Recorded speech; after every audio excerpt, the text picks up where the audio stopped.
What is going on, everybody? Welcome back to the channel. After Sound here, bringing you Splinterlands content every single day.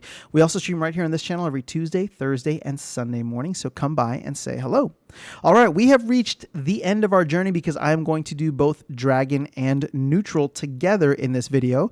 But in case you missed it, the Riftwatcher cards and all their stats and playability is happening right now in the QA server. So you have like a little bit more than a week, maybe about a week and a half, to test out these cards in the QA test server if you would like. So I've already covered each of the other splinters in separate videos, so make sure you go and check those out if you want to see my thoughts. But let's go ahead and dive in here, and we'll start with Neutral. We'll save Dragon for last.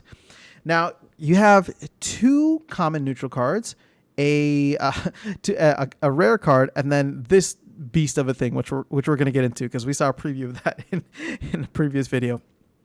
So let's start off right here with Master Crafter. Now, the Fury ability, we haven't seen it as much. I think there's only a couple of cards that have this Fury ability. So that could make Master Crafter a neutral card at that, one that becomes very valuable in many situations. Now, at level 1, this thing kind of sucks, let's be honest, right? 8 mana for 2 damage, 1 speed. Yeah, sure, Fury's nice, but this thing's not going to do much. But when you get to max for bronze, the speed, I guess the speed just increases by 2, so it's not great. But in gold, I'm sorry, in silver, max for silver, the speed increases to 3 as well as the damage increases to 3.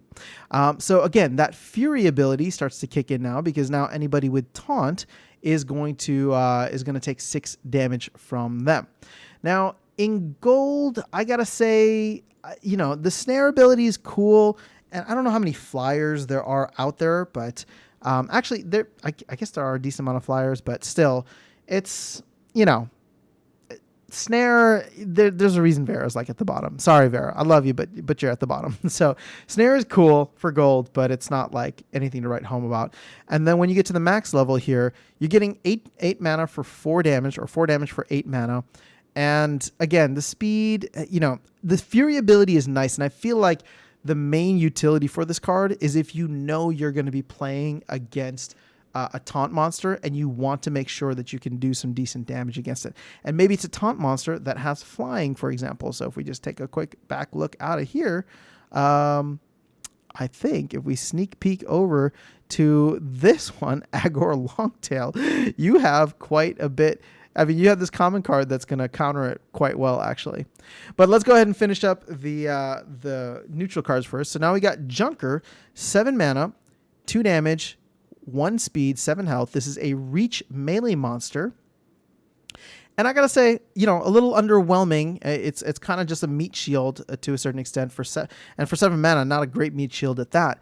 But when you get to silver, you get that 3rd damage, and when you get to gold, you get another neutral armor repair. Now, Scavo Hireling is awesome. I really like the Scavo Hireling card.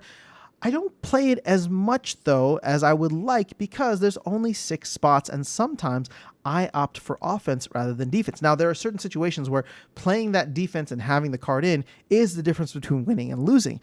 But now, for 4 additional mana, if we have a higher mana game, you don't have to sacrifice a spot to, a 3 mana Scavo Hireling. You can throw this card in, Junker, which can play from the reach position, has decent amount of damage, at least in gold, 3 damage, with a decent speed of 4, is a decent meat shield, and if you play at the highest levels, it's going to give you 4 damage for 7 mana. So I like this card. I think it, in a way, kind of devalue. No, maybe not devalues, but it complements Scavo Hireling very nicely, in my opinion, just due to the fact that it offers this ability, but can also be a great offensive weapon.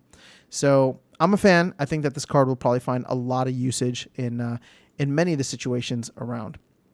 Now let's go to Scavo Technomancer. So we have another Scavo for our Angry Scavos game coming out TBD. And this is going to be your rare neutral card, 5 mana, 1 damage, 1 speed, 3 health. I don't know. I don't know how I feel about it yet. You do get the blast, which is kind of nice, but again, this is one of the slowest monsters out there. I mean, it is the slowest monster at level 1. You do get an extra health at max for bronze. Now, maxed for silver, you will get an additional damage as well as additional speed, but you lose that 1 health there. So now you're 2, 2, and 3. Maxed for gold, you do get another ability in gold, which is the Shatter ability. And I think ultimately this is going to come in very important because we are seeing quite a few of these bigger behemoth monsters that have shield on them. And I think this is the first one that we've come across that has Shatter. So just taking a look at all of the monsters here. So you have someone like Rune Master Kai, for example, 5 shield. Rune Master Atua with 3 shield. Then you got this behemoth here, Agor Longtail, with 6 shield. So, I think that this will probably be just due to the fact that it is a neutral card. It'll come in handy in many situations, starting in gold, just because of the Shatter situation. The blast is also kind of nice. And what I would need to make sure of, my guess is that, and actually this probably values the card up quite a bit, is if it's blast automatically, does that shatter both the one that it's attacking and wherever the blast goes? My assumption would be yes. And if so, this card actually just became even more awesome in my opinion. At max level, you're also going to get blind, so just a nice support ability there. Something that you can replace, what's that card? The other neutral legendary card that has it. Oh gosh, I'm forgetting names now. Let's go back to Chaos Legion. This one, Spirit Hoarder, where you get blind at level 3 or level 4? Level 3. So I guess you would have to wait for the higher level here, but still. Fantastic card, actually. I'm excited about this one because I think this could come in really handy against teams like Kalia, teams like teams that include like Queen Mycelia, Grandmaster Wraith. There's a lot of really awesome use cases for this card. So I'm still thinking through them. Then we get Coural Lurker. I hope I'm saying that right. Coural Lurker. Now, at the first level, this is just going to be kind of like a standard taunt monster. 11 mana is a lot. I know the speed and damage are decent at 4, and it's a decent meat shield at 10. It does have the dodge ability, so combined with a decent speed, you might miss, which is kind of nice. But then in silver, you also get phase, which increases, it doesn't increase anything, but, potentially you'll be able to dodge some of the magic attacks that come your way. Then in gold, you're going to get 5 damage, 4 mana. And maxed out, you're going to get thorns. So if they can hit you, then they are going to take damage, at least if they're melee monsters. So this is an interesting one here because I'm almost wondering if maybe this card, again, neutral, looking at the summoners, for example, if it pairs well with someone like Aquatis, or actually also someone like Ilthane, because now it's just like it has thorns already, so, and it's kind of fast. You can give it an increased speed, and now if they do manage to hit it, right, because phase, return fire, and thorns, if they do manage to hit it, they're going to take damage back, unless it's magic, of course. But still, this is going to be an interesting one. I like it. I love the fact that it is neutral, so there's a lot of optionality with it. But I also worry about the fact that there are so many giant killers out there, and Fury is an ability as well. So, we'll see. We'll see how it goes.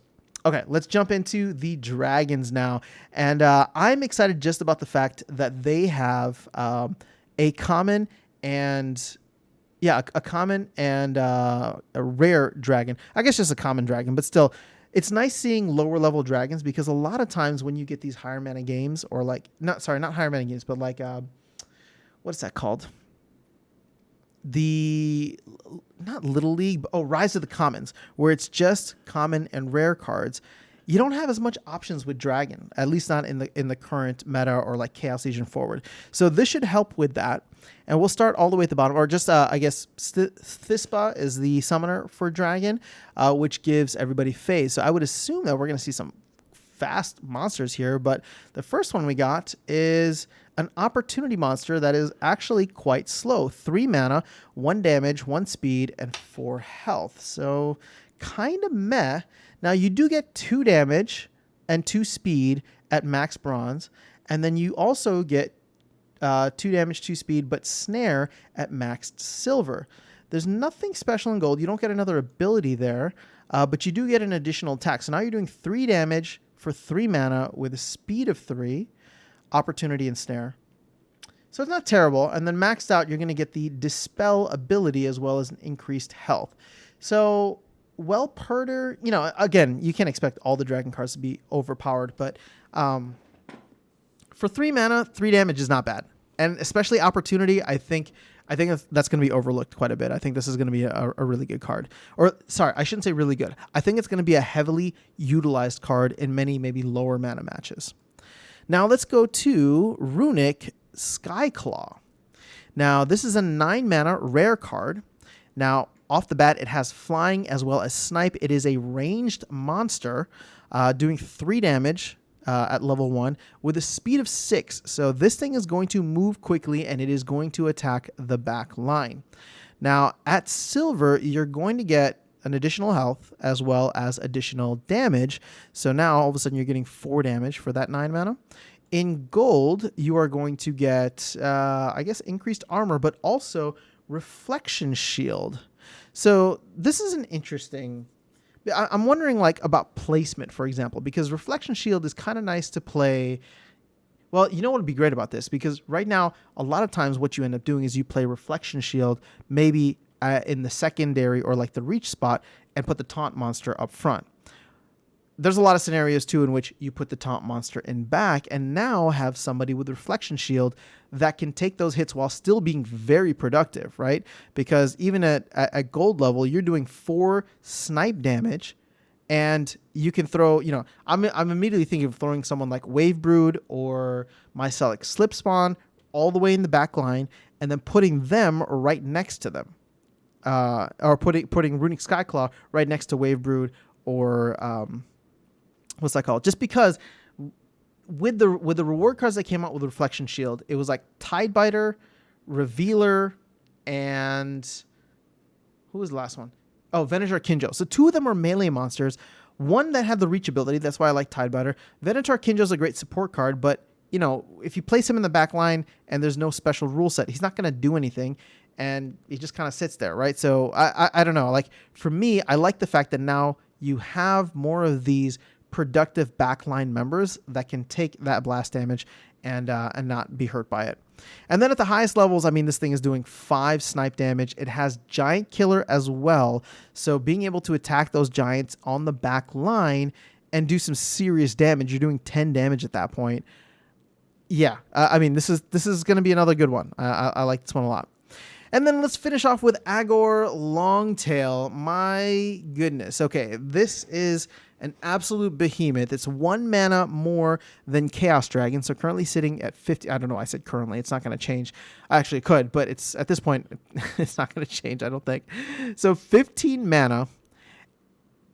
And wow. Okay, there's a lot to digest here. So let's look at this at level 1. So 15 mana is going to get you 2 magic damage, 3 melee damage, so it's a double attacker. 3 speed. It has 6 armor and 11 health. Now, the abilities list from the get-go are quite good because you have flying, taunt, as well as void armor. So essentially, this thing needs to be hit for 17, including, you know, when you include the void armor aspect into it. So it's got a lot of hit points that you need to get through. Now, it also has flying, and I would say the speed at 3 is average, but, you know, it's not super fast. So I'm just trying to imagine someone like this with Kitty. I mean, you play this card with Kitty, and it's just like increased speed. Yeah, okay. there's a lot of options here. I don't have a kitty, so I don't know why I'm getting so excited about it. But at level 3, or sorry, at level 2, so max for silver, you get an additional 2 health. And then in gold, you get an additional health, but also self-heal. So this thing, if you can't kill it right away, and it's a giant, so there should be many opportunities to take it down. But if you cannot kill it right away, it's gonna eat you alive, doing essentially 5 damage per turn, and then in Diamond Plus doing 6 damage per turn. So this is an interesting one because it's going to heal 4 health every turn at these at gold and at diamond. And I'm trying to think, like, what's the lowest mana card, a lowest modern summoner that you could play with it?